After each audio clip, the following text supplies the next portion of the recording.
పరిస్థితి ఏంటి?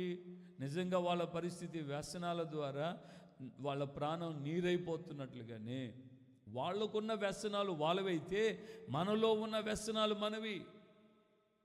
మన వ్యసనం ఏంటి? దేవుని మందిరానికి నిర్లక్ష్యంగా రావటం, దేవుని మందిరానికి ఎంత లేటుగా అంటే అంత లేటుగా రావటం, దేవుని మందిరంలో ఏ బాధ్యత లేకుండా బ్రతకటం. బాధ్యత కలిగి ఉండాలి. నా దేవుని మందిరంలో నేను చిన్న పని చేసినా ఆయన నన్ను దీవిస్తాడు. నా పిల్లలు ఆ విధంగా పనిచేసి పరిచర్య చేస్తే దేవుడు వారి మీద దీవెనిస్తాడు. ఎందుకు రావట్లేదు మన మనసులో ఆ మనస్సాక్షి? ఎందుకు రావట్లేదు?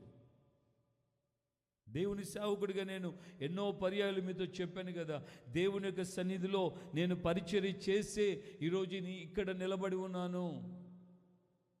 పరిచర్య చేయడానికి మనల్ని మనం ఎంతగా అప్పగించుకుంటామో అంత దీవెన